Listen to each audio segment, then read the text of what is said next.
छत्रपती संभाजीनगर शहराचे खासदार इम्तियाज जलील आणि माजी खासदार चंद्रकांत खैरे यांनी कसलाच विकास केला नाही असा आरोप वंचित बहुजन आघाडीचे उमेदवार अफसर खान यांनी केला आहे।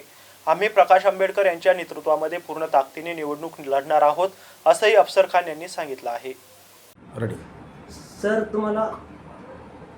तुम्हाला वंचित बहुजन आघाडीकडून आता तुम्ही वंचित आघाडीमध्ये नुकतीच तुम्ही प्रवेश केला आहे आणि तुम्ही प्रवेश केल्यानंतर तुम्हाला लोकसभा निवडणुकीसाठी छत्रपती संभाजीनगर शहरामधून उमेदवारी तुम्हाला जाहीर झालेली आहे। तुम्ही काय सांगाल याबाबत? देखिए, शहर औरंगाबाद ज़िले से हमारे नेता प्रकाश आंबेडकर साहब, इन्होंने मेरा प्रवेश 1 बजे लिया। मैंने प्रवेश ये सोच के नहीं लिया था कि मुझे टिकट मिलेगा, लेकिन प्रकाश आंबेडकर साहब ने मुझ पे जो भरोसा किया और भरोसा करके मुझे उम्मीदवारी दी, मैं उनका तहे दिल से शुक्रिया अदा करता हूं।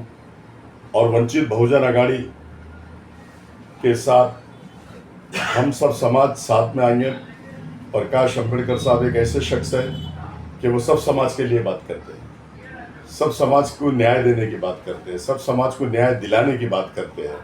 जैसे आपने देखा होगा कि मुस्लिम रिजर्वेशन 5% मिलना चाहिए, ये उन्होंने आवाज़ उठाई।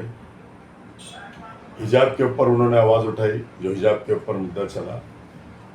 उसके बाद में हमारे हुजूर, हमारे पैगंबर, उनके बारे में कोई टीका टिप्पणी करता है, उनकी शान में गुस्ताखी करता है, तो उसके लिए उन्होंने गवर्नमेंट से मांग की है कि इसके ऊपर एक कानून बनना चाहिए और ऐसा कानून बनना चाहिए कि उस पर कड़क कार्रवाई होना चाहिए, कड़क शिक्षा होनी चाहिए, ताकि कोई भी रिलीजन के बारे में कोई ऐसा शब्द वापरे ना। तो मैं इससे मुतासिर होके, और अनेक, जब आपने देखा होगा मराठा समाज जरांगे पाटिल के लिए भी हो गए, वो सब समाज को न्याय देने का काम करते हैं और सब समाज उनके साथ है। जैसे मुस्लिम समाज, ओबीसी समाज, बंजारी समाज, धनगर समाज, ये तमाम समाज उनके साथ चलते हैं। हमारे अनेक लोग उनको मानते हैं, वैसा आज अब से मैं भी मानने लगा हूँ। और उनका कार्य, उनका काम देखकर मैं उनसे प्रभावित हुआ और इसलिए मैंने वंचित बहुजन आघाड़ी में प्रवेश किया। और अल्लाह के फजल करम से सब समाज हमारे साथ होगा और निश्चित जीत हमारी होगी, ऐसा हम समझते हैं। सर, आता छत्रपती संभाजीनगरची जे लोकसभा निवडणूक आहे 2024 ही खूप मोठी गटाचे जे शिवसेनेचे माजी खासदार आहेत चंद्रकांत खैरे, ते सुद्धा आता निवडणुकीच्या रिंगणात आहे आणि सध्याचे आपले खासदार इम्तियाज जलील साहेब ते पण आहे। तर हे दोघेही आता मोठे नेते आहे आणि त्यांच्यासोबत आता तुम्ही लढणार आहात।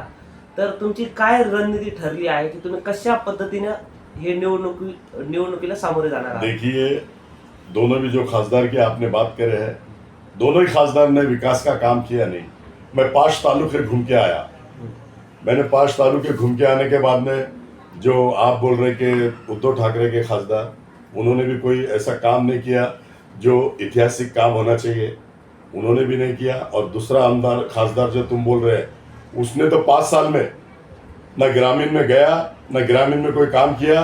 5 तालुकों में मैं गया, 5 तालुकों के हिंदू, मुस्लिम और दलित ये कह रहे हैं कि हमने खासदार का चेहरा भी नहीं देखे।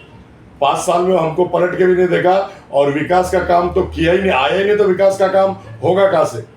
ये 5 तालुकों के लोग बोल रहे थे। हम थे, हमारे साथ हमारे जिला अध्यक्ष थे, मराठवाड़ा सचिव थे, सब लोग हम पूरे जाके पूरी टीम बनाकर पूरे लोगों से मिल के आए, पूरे लोगों को आश्वासन दिए कि जो काम हुए नहीं वो वंचित बहुजन आघाड़ी का से अगर मैं चुनकर आता है तो सारे बैकलॉग भर के दूंगा और सारे विकास के काम करूंगा। स्कूल का बहुत प्रश्न है, बिजली का बहुत प्रश्न है, वहाँ पर बिजली नहीं है, ये सारे काम करने का मैं 1 साल के अंदर ये सारे काम करके दूंगा। ऐसा मैंने आश्वासन उन लोगों को दे के आया। और मुझमें क्षमता और ताकत है कि गवर्नमेंट किसकी भी हो, बीजेपी हो या कोई भी गवर्नमेंट हो, उनसे फंड खींच के लाने का मुझमें पूरी क्षमता और ताकत है। और मैं खींच के ला के मेरे ज़िले का ऐसा विकास करूंगा कि पूरे ज़िले का चेहरा मोहरा बदल दूंगा, ऐसा मैं कहता हूँ।